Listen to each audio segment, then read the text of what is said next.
The town of Barnstable's finances have been generally praised, and the budget document is annually awarded for its presentation. But how the money gets allocated could be up to debate.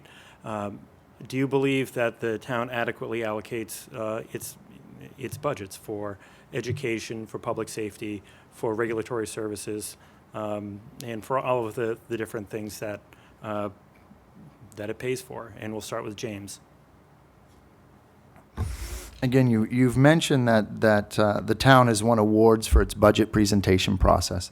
As a newcomer 4 years ago, I was amazed at how easily I could get into the material, understand what was in front of me, and how available staff, Mark Milne himself, were available to answer questions, especially for the new guy. There's never enough money for everybody, and we all know it. But the process is a long one. There's plenty of opportunity for individual counselors, for citizens to address their counselors if they have a particular need or desire or a thought for another way to expend the money. And especially during these incredibly difficult financial times over the last 4 years, I think the council and the town has done a very good job in allocating their expenses. Is there some disagreements here and there? Of course there is. But still, there are basic services we have to provide.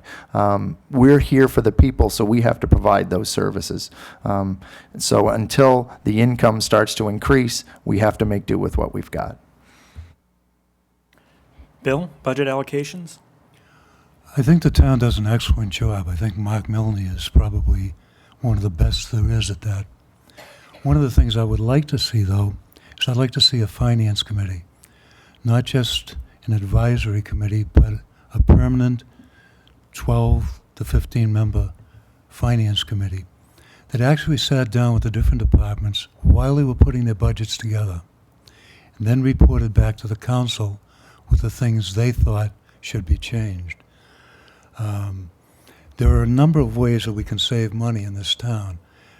One that struck me when I did a short stint with the census, one of the things we had to do was find out who lived where and whether they were permanent residents or not. I was amazed at the number of people who were taking the residential exemption and their tax bill is being sent not to Barnstable, but to Wakefield, to Winchester, to Malden, etc. The town assessor said that the only thing that he could go by was where they filed their tax returns. The land court and the Boston courts have decided that's not true. You can take other criteria. Where does a person vote? Where does a person go to send their kids to school? Where do they send or pay their excise tax? It would only take a phone call to find out if, in fact, that $700 and some odd deduction that they're taking shouldn't be allowed. And I think the Assessors Department should do that. And with regard to how the town allocates the budget that it has? I have no problem with the way they do it.